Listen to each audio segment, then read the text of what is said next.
my Father is the vine dresser. Every branch in me that does not bear fruit, He takes away, and every branch that bears fruit, He prunes, that it may bear more fruit. Palakpakan po natin ang salita ng Diyos.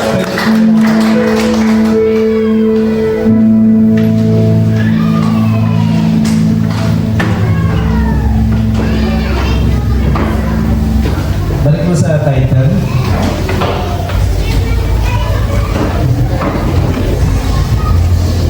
Amen. So, salamat sa Lord sa opportunity na ito na pinagkaloob niya sa buhay ko by His grace and by the power of the Holy Spirit na we will have a message, no? We will have a message entering 2025. Sino na excited pag 2025 na? Sino excited? Oh, excited tayong lahat. And kasi bakit tayo na-excite is because ang 2025 is, I believe, magiging special ito sa bawat isa kasi iba yung pagising mo sa umaga, iba yung bawat araw na dumadaan sa bawat buhay po natin na walang salita ng Lord na gumagabay po sa atin. Amen?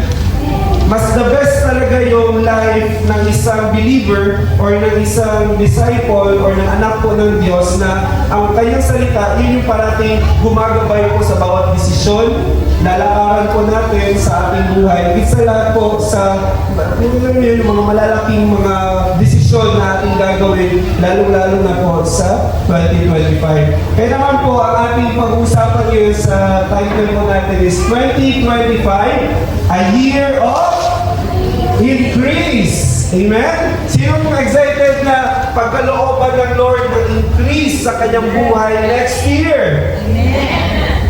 No? Lahat tayo excited. Kasi kung meron ka ng 20,000 na savings or 50,000 or 100,000, if we say increase, pwede ba 100,000 next year maging 75? Pwede ba yun? No. We will not accept that. It's because we will claim the anointing and the power of God's word for us this day that truly next year it will be an increase sa bawat buhay po natin. Amen? No? Sa larangan na yun ng ating family, ng ating business, ng ating trabaho, o sa mga personal life po natin, we will claim that next year, God will increase our lives. Praise the Lord. So, sa verse natin kanina, John 15, verses 1 to 2. And then, ang objectives po natin, mga kapatid, tatlo lang. So, number 1, the meaning of I am the vine. So, mahalaga po ito, unang-una natin maintindihan kasi you will not completely understand yung pag-increase ng Lord sa buhay po natin if we don't truly understand who Jesus is as the vine. Number 2, how to experience the increase.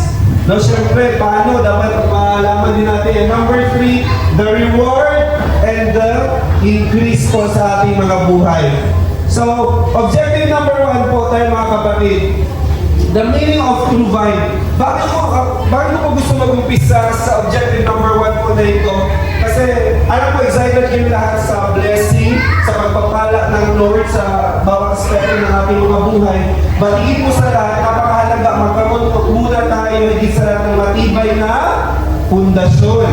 Diba? Kaya nga diba, napansin nyo, meron kami mga nababalitaan na narinig, yung mga nananalo ng bigla, instant money ba? Alala niyo yan? Yung kasagsagan ng mga instant money. Pag dumadating sa atin, pag instant, agad nawawala, ano?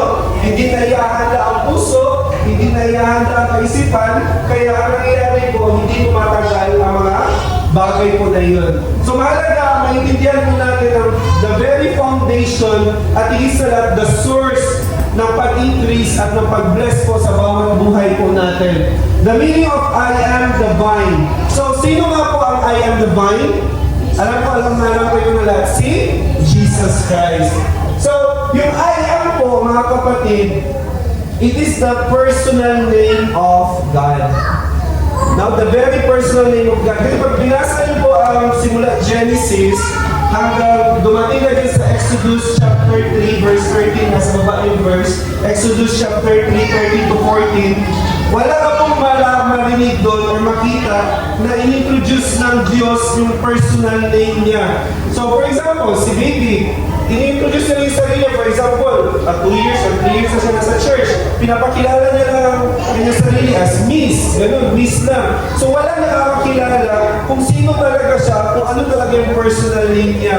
Pero alam niyo po ba, kamangha-mangha, unless na lang po sa Exodus 1 and 2, pinakilala rin ng Lord yung kanyang sarili na Elohim. Pero hindi po yung personal name, but that is a title of being the God Almighty.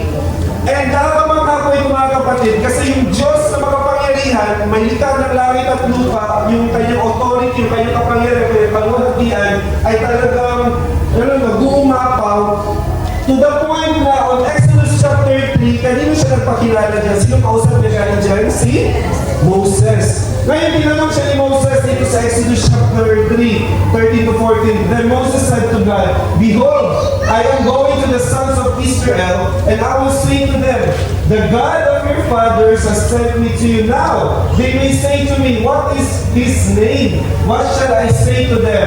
God said to Moses, "I am who I am." And he said thus, "You shall say to the sons of Israel, I am has sent to you." Sabi ko po kanina, yung pangalan po dito ng Diyos na I am, ito yung first time na in-introduce na kanyang personal name sa kay Moses. And then eventually malalaman po ng mga Israelites. Tignan natin yung next slide. Let us take it to another step further ba, or mas deeper pa yung intensyon ng Lord sa pagpapakilala niya ng personal name niya sa kay Moses. Sabi po sa Exodus 33, ba, from 3 kanina, 33, nung naitayo po ang tent of tabernacle, so the Lord spoke to Moses face to face.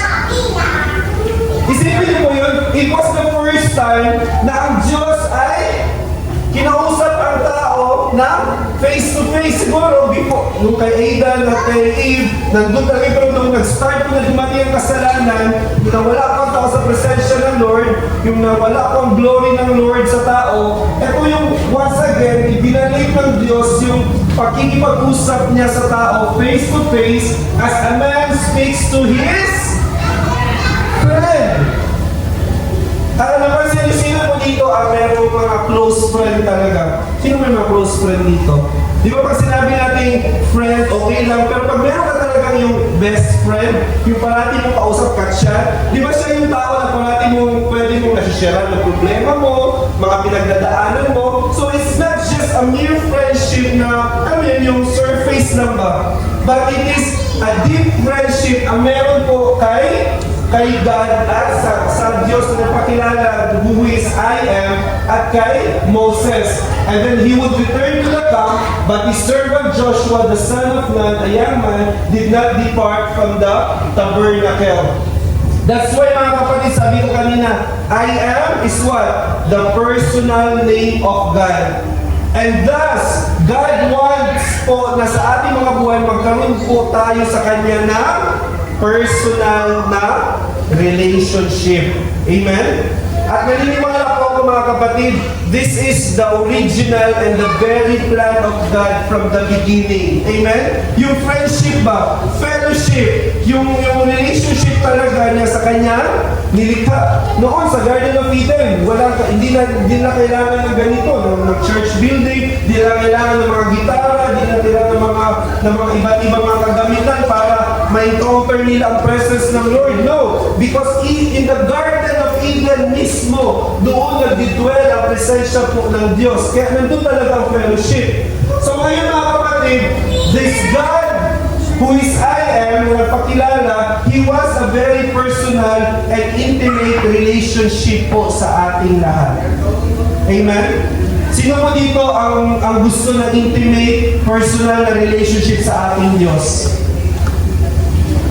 Siguraduhin mo natin ito mga kapatid, kasi alam niyo po ba, as we go deeper, maiintindihan natin na kaya pala isang tao na i-experience niya ang increase sa kanyang buhay dahil meron itong cause or pinagmumulan, and that is yung intimate na relationship po natin sa Diyos.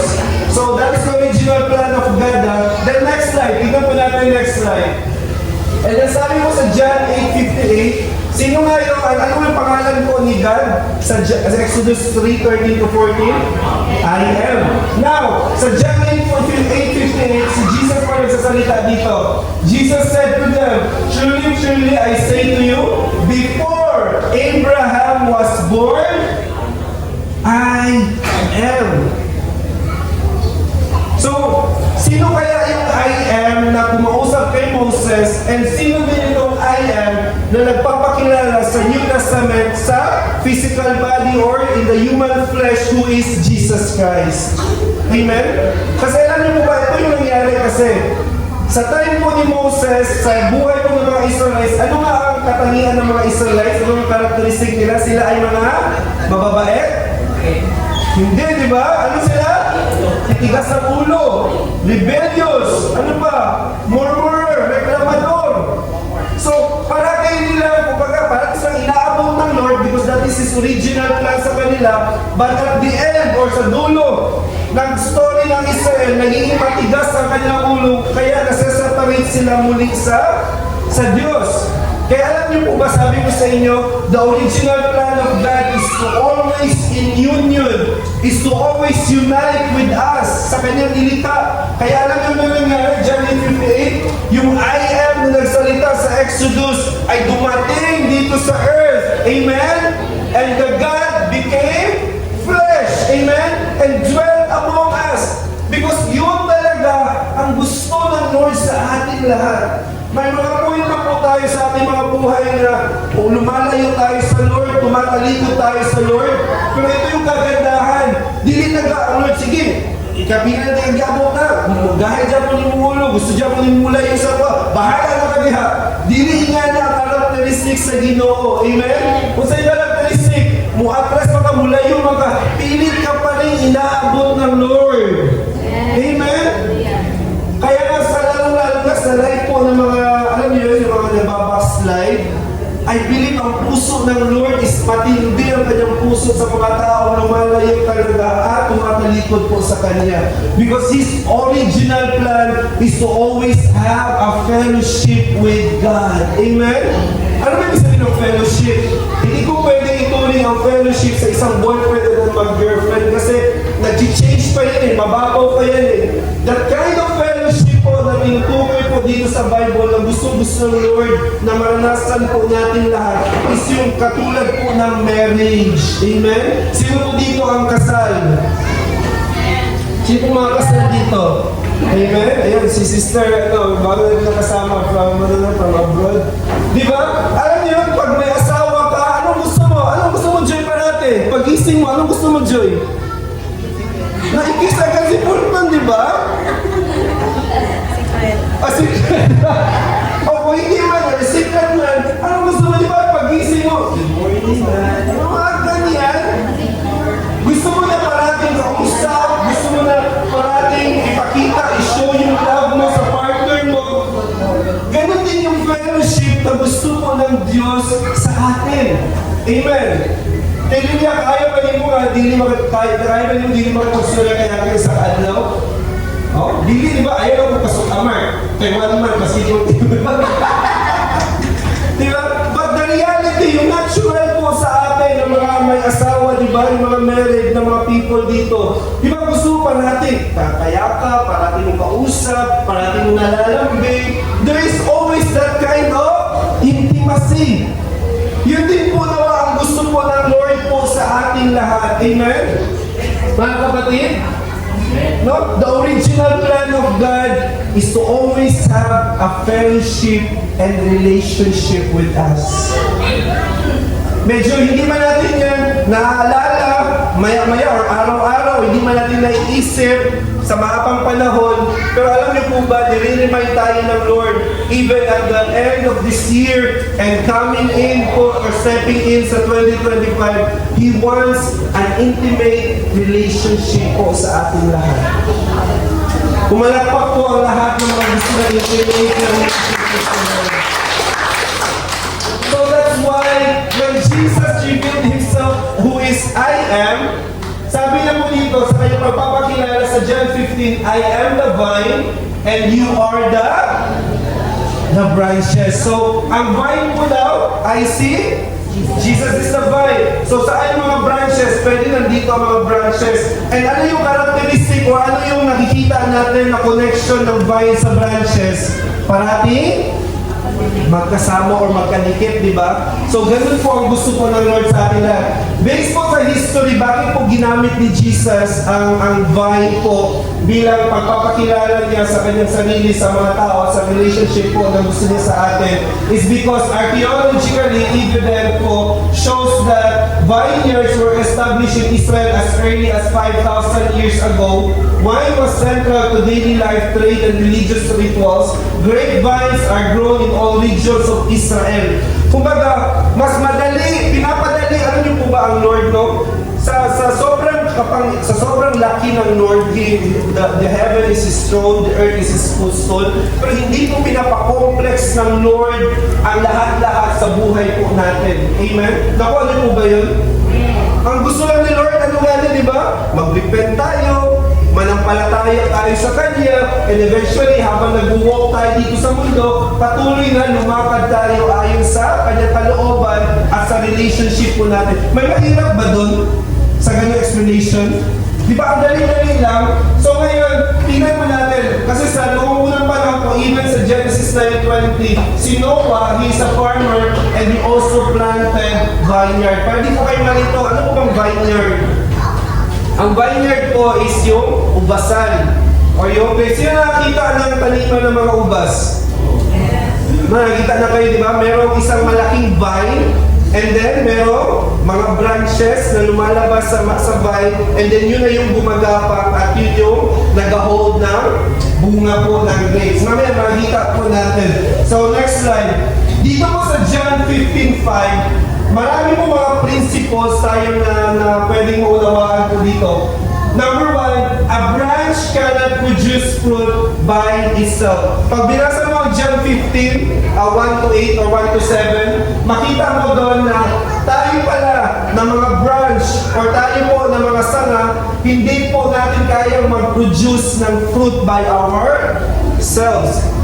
Sabihin po natin na magaling tayo, wise tayo, matalino tayo, or may kakayanan po tayo, may talent po tayo. But eventually po, if God will take away our life, automatic mawawala din po lahat ng pinaghirapan po natin. Amen? Or even sometimes we claim na kaya ko ito, kumbaga may lakas pa ako ngayon, but one day, if kunin ng Lord yung health mo, anong pwede mangyari, di ba? Automatic, you cannot produce anything by yourself. So we continue to acknowledge that bilang mga branches. Number 2, apart from the vine, the branch cannot do anything. Number 3, the vine is the source of life for the branches. Bakit po, ito napakagandang realization po ito sa ating mga buhay. Bakit po kaya tayo patuloy po na humihinga hanggang ngayon? Bakit hanggang ngayon buhay pa rin tayo? Anong dahilan? It's because of God.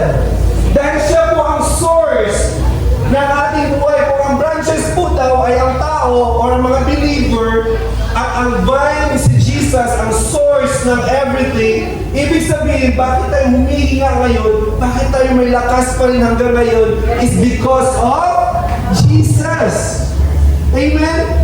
Kaya pinapasalamatan po natin ang Lord doon. Number 4, yung sustenance, yung maintaining of life or existence, at higit po sa lahat, ang dapat mo natin maunawa sa John 15:5 o sa John 15, it is abiding in Christ.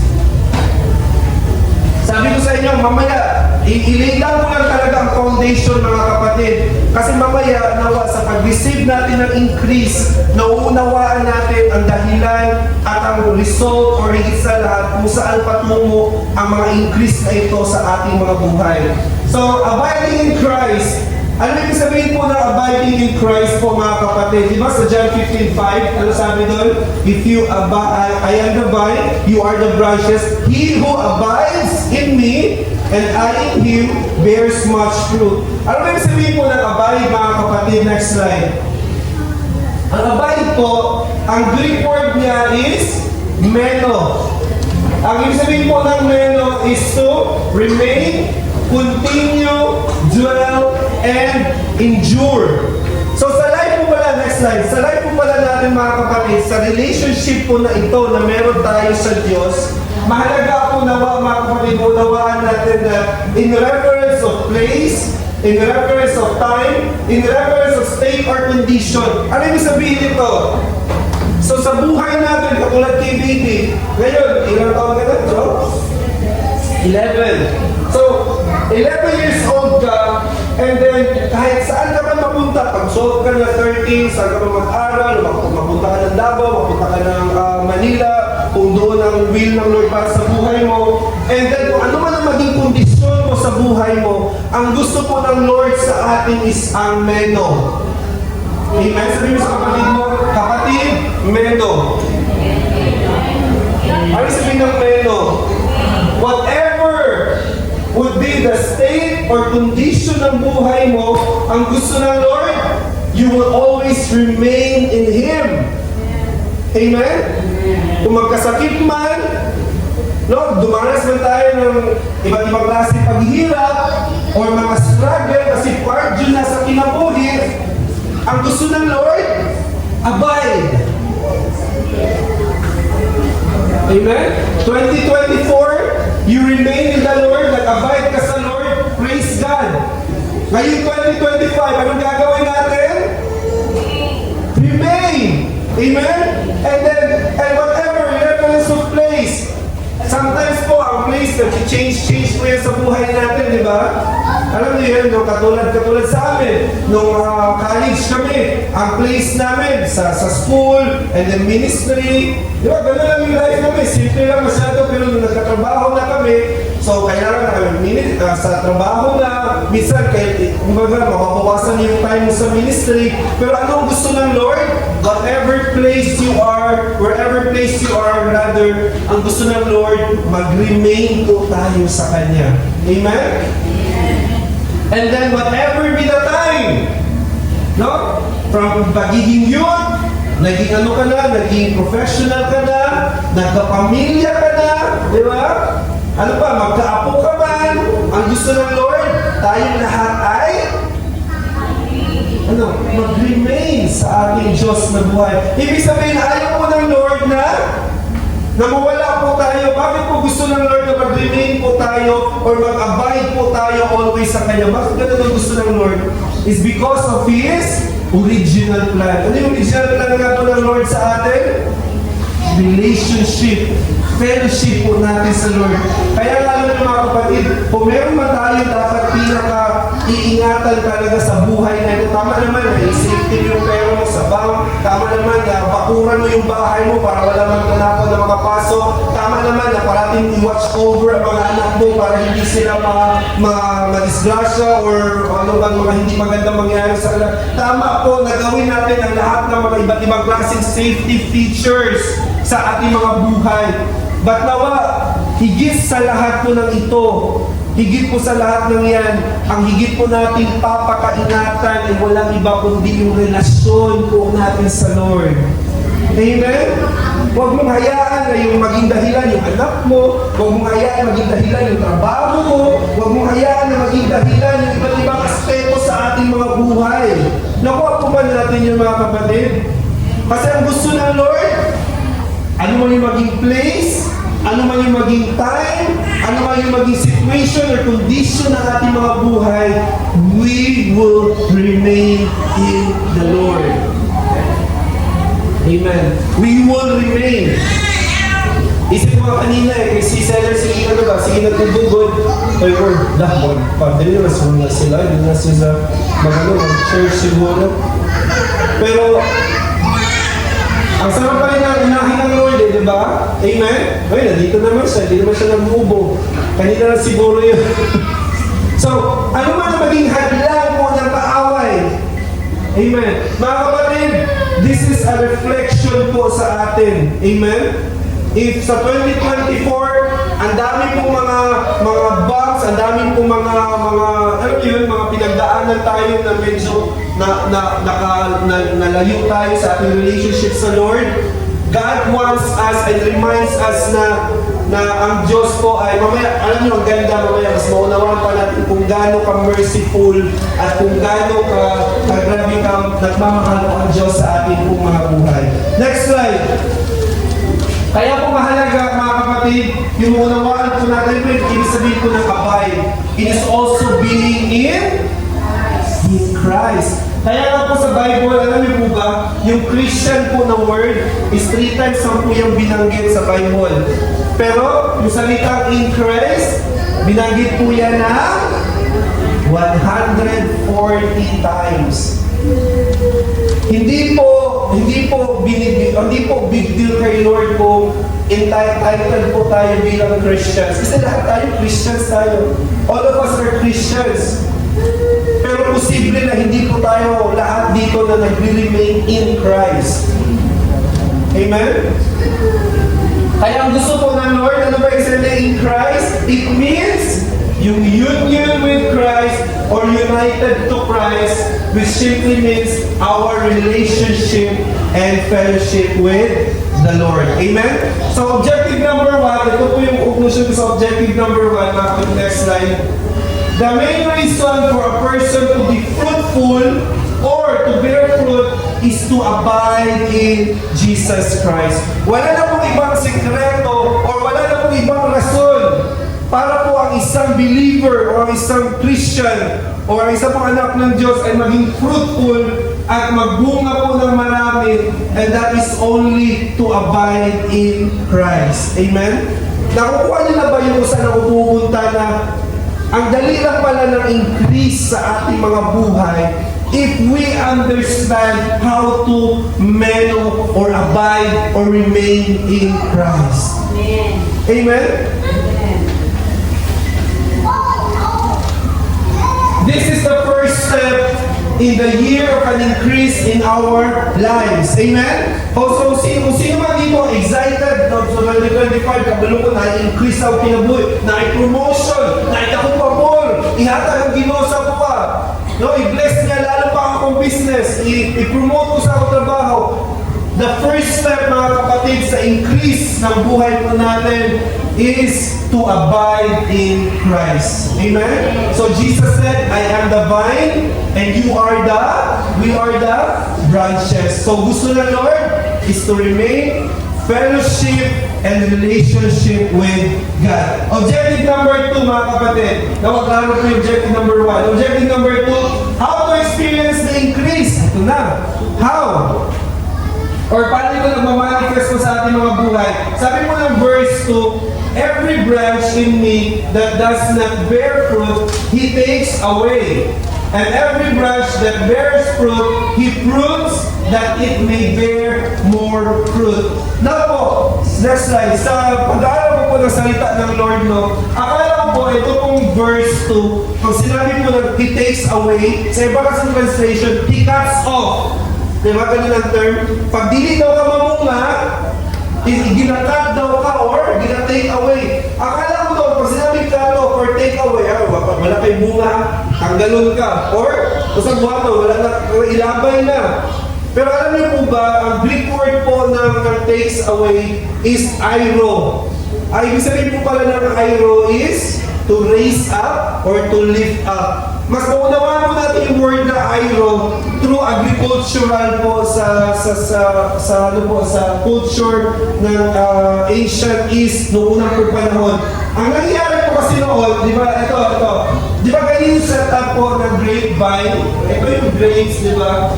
Yan yung umakyat. Sometimes po kasi, meron po mga branch na hindi po sila pataas o hindi po sila nagabalot or nagatuyok-tuyok dito sa mga tali o sa mga pundasyon o sa mga ginabutang para inakatayan na yung mga branch na pahulog sa lupa.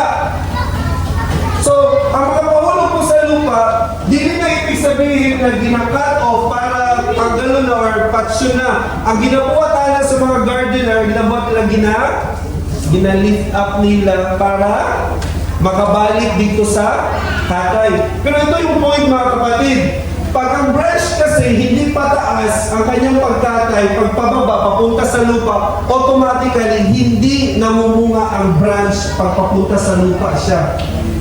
Marami mga ganyan sa isa, mga pictures na mga kapal na kayo, madako na kayo, mga vines or mga branches doon na diligod, mga wild grapes, mga vine, mga ganun doon, nalang sa lupa, wala dyan sila nagapamunga, nagadagpo lang ang vine, or katong ilahang pinaka-stem doon nila, pero walay bunga na nahitabo. Kasi dili pwede ng grapevine mo ato sila sa lupa kay Digsa kung kailangan nakaano sila, nakahang sila ba or naka sila dito sa ilang natural good na position. So sa ating mga buhay mga kapatid, the reason why a branch cannot bear is because it is on the ground. So alam naman natin lahat kung ano ibig sabihin ng ground, di ba? Ito yung food ni Satanas, the dust, di ba? Kaya sa life po natin mga kapatid, huwag po natin hahayaan na sa taon na nagdaan or even the next year, ang life natin mananatili pa rin under or nasa dust pa rin. Amen? Yung paglalawan pa rin ng kaaway. Dapat wala naman talagang authority na sa Satanas sa buhay natin eh. Kasi mga anak na tayo ng Diyos. But sometimes we still allow the enemy sa ating mga buhay. Kaya ano nangyari? Hindi tayo namumunga. Amen? We still allow our past na mag-dwell sa atong mind, sa atong mga kaisipan. We still allow our laziness, no? We still allow yung mga sinful, yung mga things, yung mga habitual sins sa ating mga buhay. Kaya sometimes hindi na tayo namumunga. Amen? And sometimes hindi na yun, kumbaga problema na yun is because of us na mismo. Kaya inaalaw natin ang kaaway na makapaghimasok or makapagnakaw or pasakin ng ating mga buhay. Kaya sabi ko sa inyo, New Year is a very special time para sa bawat mga Christians din. Bakit? Because it is also a time na pwede na natin ibaon. No? Iiwan na natin pa sa 2024 ang hindi magaganda para kung i-lift up ka na ng Lord. Alam po, i-lift up ngayon ng Lord ang bawat soul natin. Amen? Ang bawat buhay po natin. Those who are still under the ground, kaya hindi na pumungang buhay po natin. Ngayon, i-lift up ka ng Lord. I believe He's doing that right now. If God is lifting you up, raising you up, ang gusto ng Lord, iwan na natin sa 2024 ang hindi mga magagandang bagay sa ating mga buhay. Amen? Nasa ganun, when we go to 2025, ano mangyari? Naka-right position ka na. Amen? Para maging mamunga at mag-increase. Kasi ang Lord, sabi ko nga sa inyo, ito yung kagandahan kay Lord. Maging matigas man ang ulo po ng isang believer, parati magtumatalikod sa Lord, no? Ano yun yung nagiging, ano kayo yung term na matigas sa ulo? Sa English? Pwede na stubborn?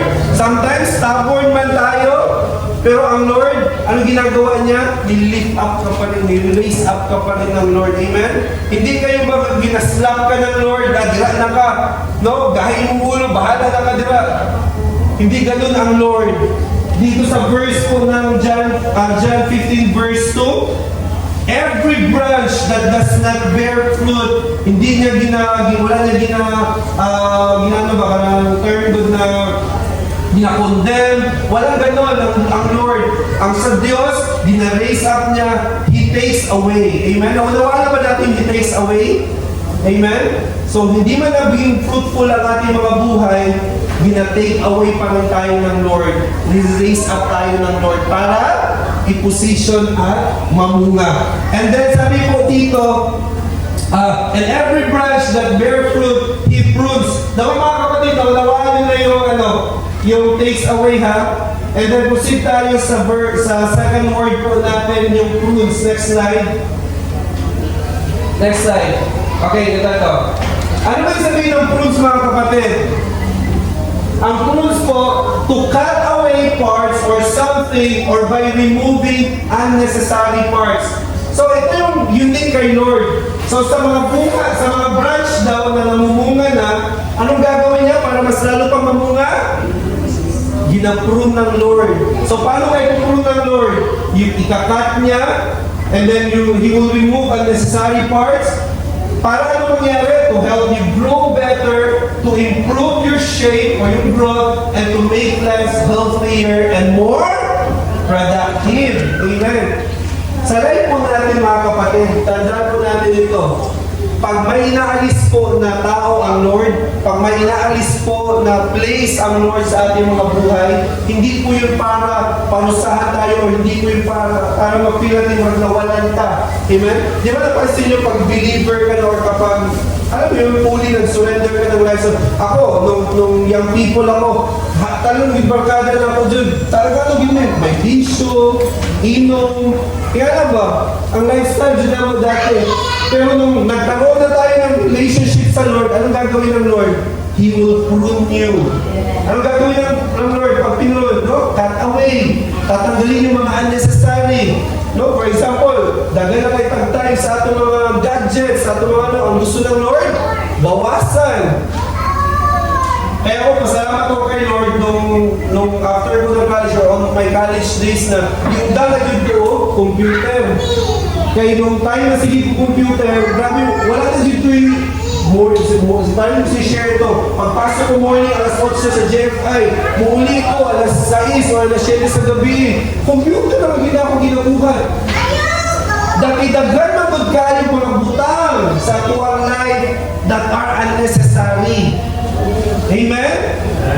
No? Sometimes, tatanggalin ng Lord yung oras mo sa panonood ng mga Cardo, Dalisay, mga FPJ. O sa mga, dati kami nila mga panonood, simula nila, pag bumagtig, masugod yung TV Patrol, sa oras TV Patrol. Alas 6, no? May nga hanggang alas 11, hanggang magbandila. Lagi ba yan sa TV? Pero ang Lord, kinanggaling sa amin. Bakit? Kasi imbis na ipanood namin ng mga teleserye na paiyakin ka lang, patatawarin ka lang. Kasi hindi ka na magkakaroon ng time para magbasa ng Bible, di ba? Noon kasi sa mga kakilala ko, mga kailangan ko noon, ang gusto kayo sa amin is mga pocket books, no? Mga pocket books, nagagay, mga sa kakanto. Pero ang uso naman karoon is, puro electronic na or something na, ano na karoon? Wattpad na. Mga na. So, dagat kayo mga Christians o mga believers, sometimes na-addict sa mga ganun mga bagay, which is daily necessary. Amen?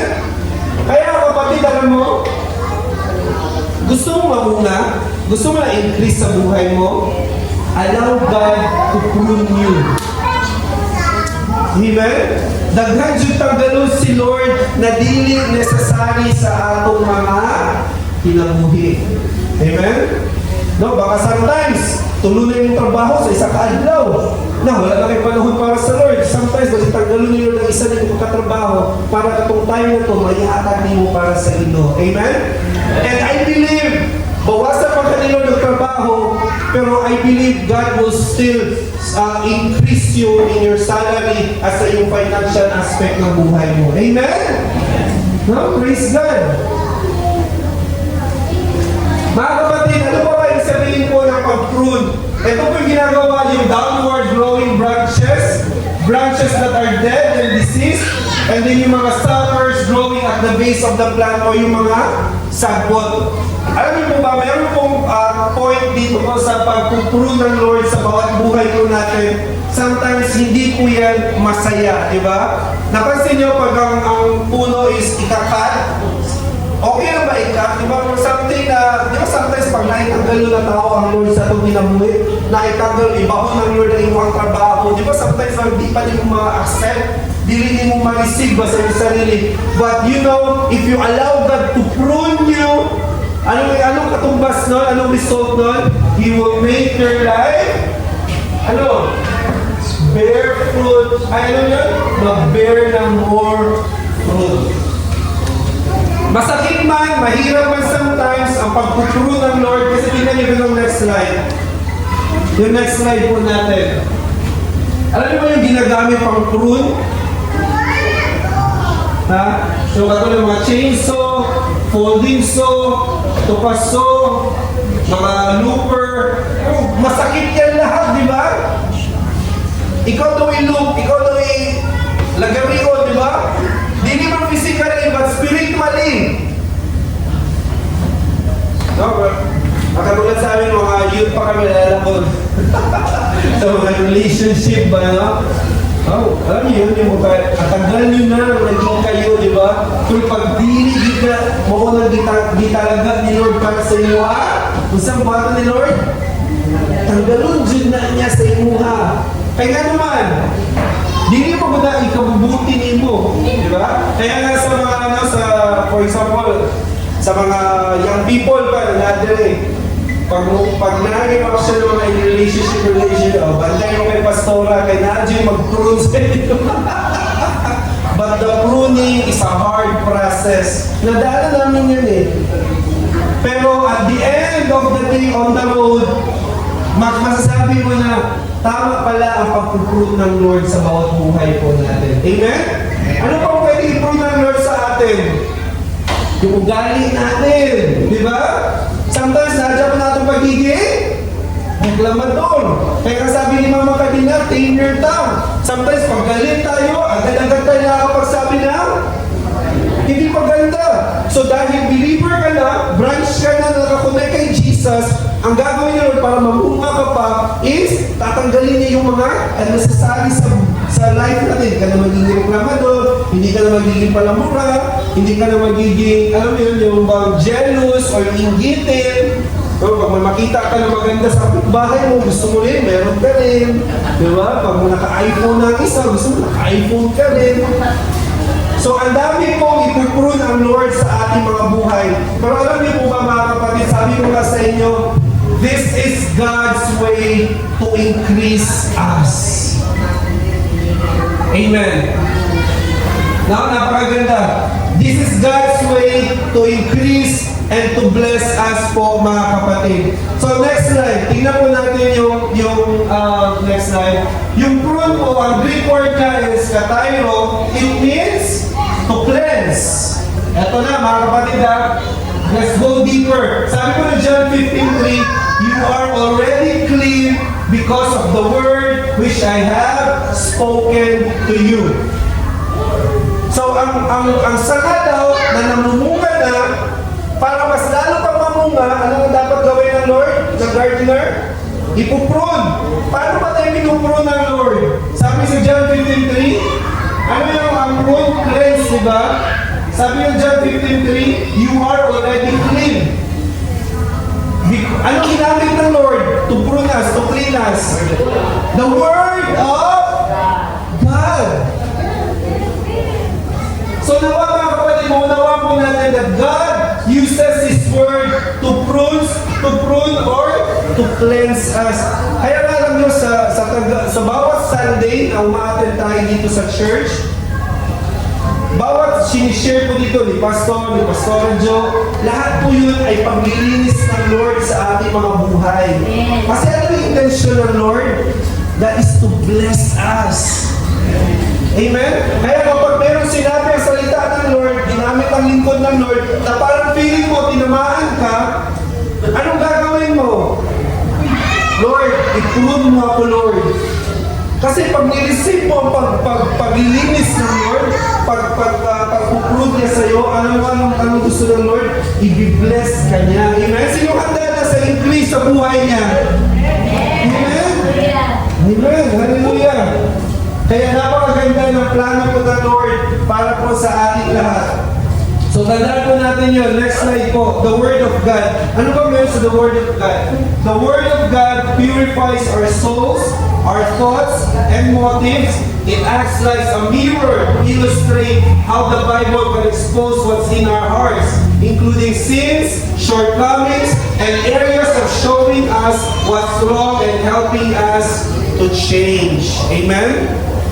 So, ang Word of God is like a mirror. Di ba, pag tumingin ka sa salamin, ano nakikita mo? Di ba, yung kagwapuhan mo, yung kagandahan mo. Pero bakit ka gumagamit po ng salamin? Is because also to see kung tama na ba or kung tidy ka na, di ba? Kung maayos na lahat. Pero kung mayroon hindi tama, kung naglampas ang imong lipstick, medyo di ka pala imong makeup sa imong buhaton, nakaka-chance to to renovate. That can just to restore, to make over, di ba? Ayusin yung case mo. Ganon din po ang Word of God.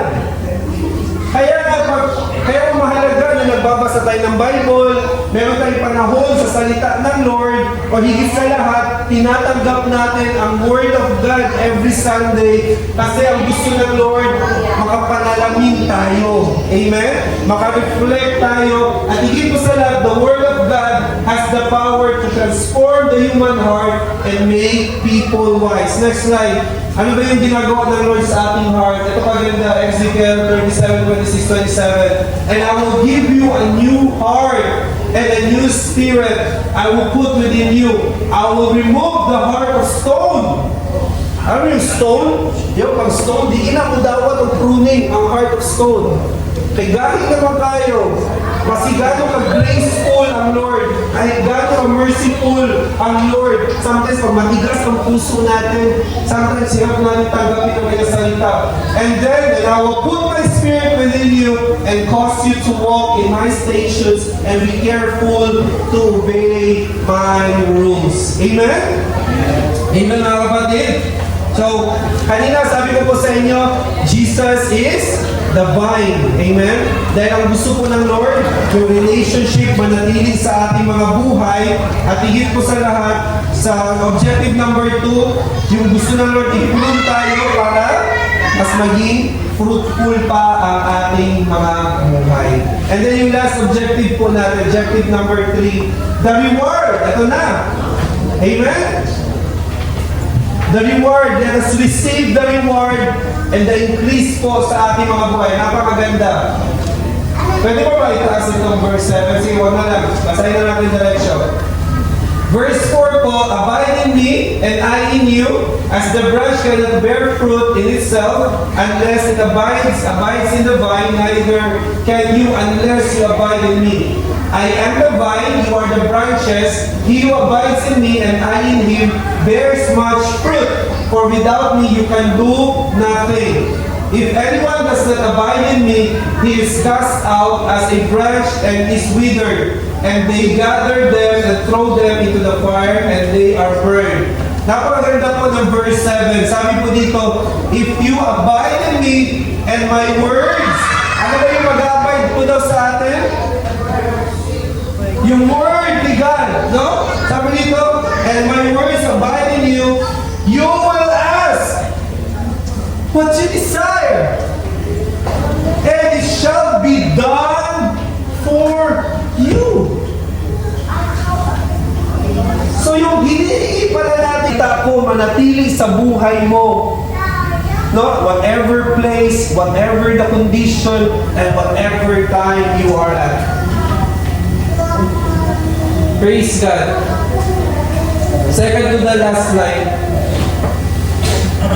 Kaya ito po yung napakaganda. Pag pinagkaloob na po ng Lord yung mga prayer request po natin, no, ang sarap naman na next year, pag pinagkaloob na ng Lord yung prayer request na doon, pag musimba ka, naka-chorus na ka, di ba?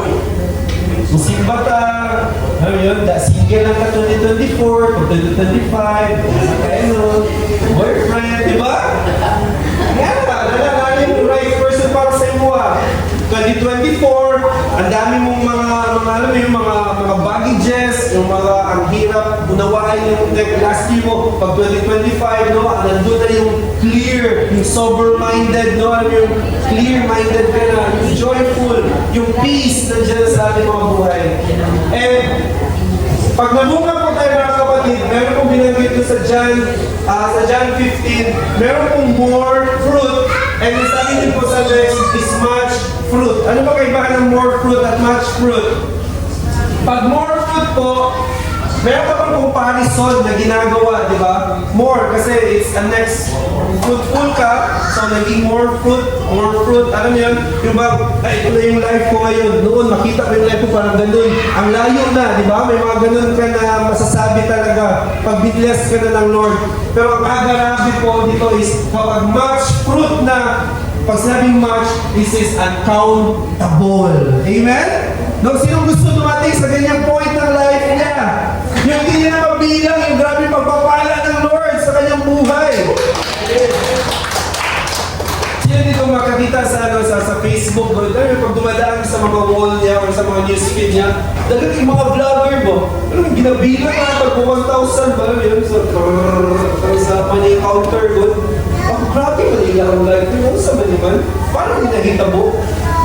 But meron mga pamamaraan ng mundo, sistema ng mundo na ito, but I believe the absolute system dito po sa mundo, paano i-bless ang tao, is yung sistema po ng kaharian ng Diyos. Amen? And God destined and wants to bless us in all areas of our lives. Praise God. Kaya nga parating sinasabi na ang buhay ng Kristiyano ay masayang tunay. The best life here on earth is the life na merong relationship sa ating Panginoong Jesus. And then last slide mga kapatid. Nawa, huwag mo itong kakalimutan kapatid. Pag in-increase ka na ng Lord, ito na. Pag bless ka na ng Lord, naging sobrang fruitful, much fruit ka na.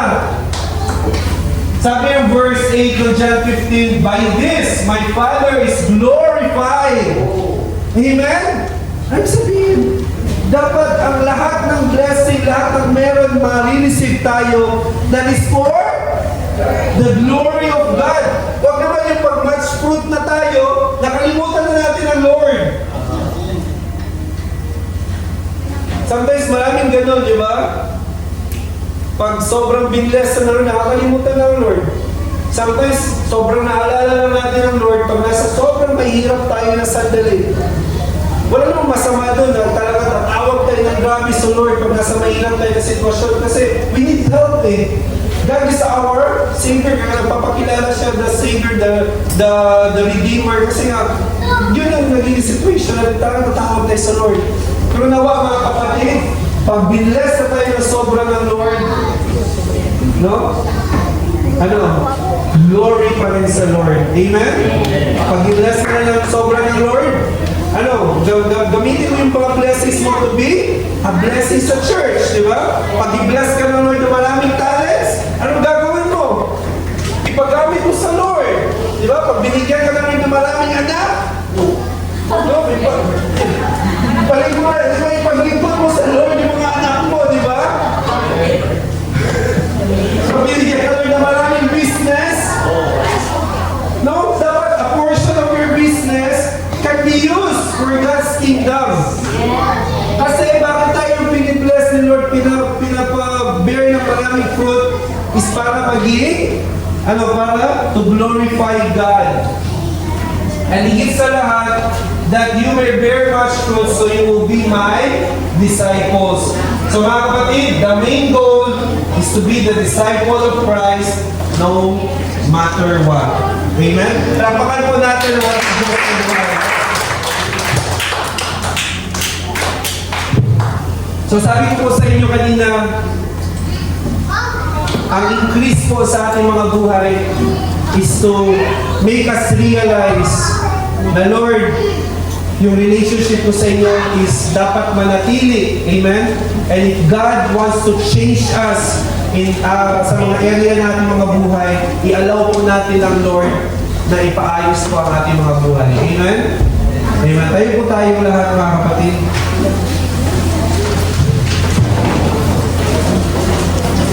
Thank you, Lord. Thank you for today, O God.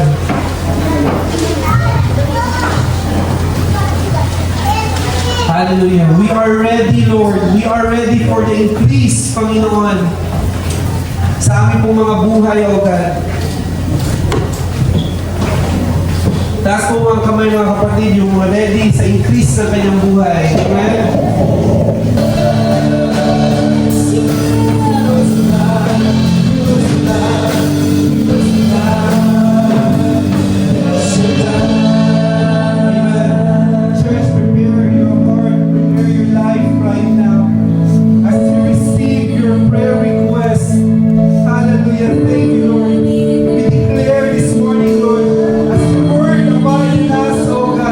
Whatever we ask, oh God, it shall be done.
ministry. Ayan, palakpakan po natin si ating Jerry sa kanyang spoken poetry na pinamagatan niya po ang Diyos ang liwanag ng ating mga buhay. So palakpakan po natin ang ating Diyos ang buhay. Tawagin ko natin si Pastor Mark dito sa unahan ng ating pag-praise siya. Isang biyaya ng Lord na mula po dito sa Jensen ay dinamit ang buhay ng ating kapatid at sa misyon na kanyang ibinigay ng Lord ay magamit siya na marami pang mga tao ang makakilala, maligtas at makapag-ikot sa Panginoon. Doon natin ang ating kamay sa Kanya. Aming Diyos na mabuti, kapal, makapangyarihan, dakila, walang katulad. Salamat po sa buhay ng lingkod mo na ito. Tumaan man siya sa iba't ibang mga problema, pagsubok na napasan niya ang lahat. Dahil sa iyong biyaya, dahil sa iyong habag at pagmamahal sa Kanya. Kung paano ginamit mo siya sa mga kabataan dito, Lord, pagkikot sa inyo, maraming mga tao, Lord, mga kabataan din na i-release po sa vision ng Kanya pong pupuntahan at pagkakatiwala po sa Kanya. Dalangin namin ang gamitin po siya, Lord, mightily and boldly, Lord Jesus.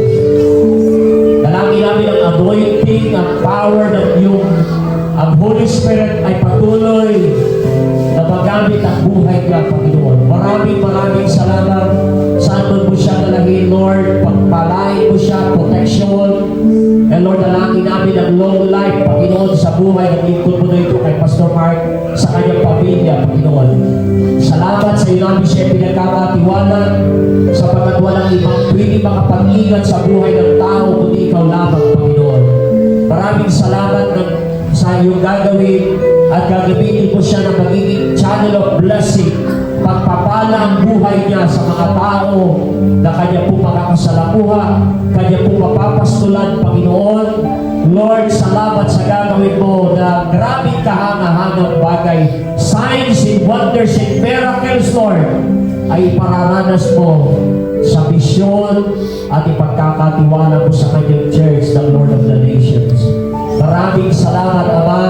Aming ipinagkakatiwala siya sa iyong kamay at paniniwalaan namin, Lord, na marami po na mga tao nga po ang kikilala, magbabalik loob sa iyong pagkakalaya sa mga maling paniniwala, maling pagsamba, maling katuruan ng iyakap at ikaw ang yayakapin, Panginoon Jesus, sa pamagitan ng buhay ng lingkod mo na ito. Maraming salamat, Lord, ngayong umaga. Salamat po sa iyong ginawa at salamat sa iyong anointing sa buhay ng lingkod mo na ito. Maraming salamat din po, Diyos, sa paggamit mo sa Kanya ngayong umaga sa mga salita na ipinahayag po, Panginoon, sa aming kalagitnaan. Lord, bagaman powerful, hinihilan namin powerful ang iyong mga salita. Subalit, baliwala ang lahat na ito kundi po namin may i-apply sa aming buhay. Hindi na mo mabuhat ang iyong mga pulong. Lord, tabang ang bawat isa, Lord, may i-apply po namin. May sa buhay namin ang bawat salita na inihahayag, Lord, sa aming kalagitnaan. At hayaan mo, Lord, na saan man kami magpunta, ang bawat buhay na nandito magiging channel of blessing ang buhay namin. Sa mga tao na naghihina, gagamitin mo kami magbigay ng lakas. Sa mga tao, Lord, na bulag sa paniniwala, bulag sa pananampalataya, gagamitin mo kami magdadala ng liwanag. Sa mga tao, Lord, na nawawalan ng pag-asa, gagamitin mo kami na magiging daluyan na maghahatid ng pag-asa sa mga tao na ito. Saan mo kami galahin, Lord, pagpapala ang buhay namin na bawat isa. Maraming salamat ngayong umaga. Patuloy namin kinikilala ang lahat ng ito dahil sa iyong biyaya at kabutihan. Pagpalain naman kayo ni Yahweh, subaybayan, ligapin, kaligain, bigyan ng kapayapaan sa inyong mga buhay. Sumainyo ang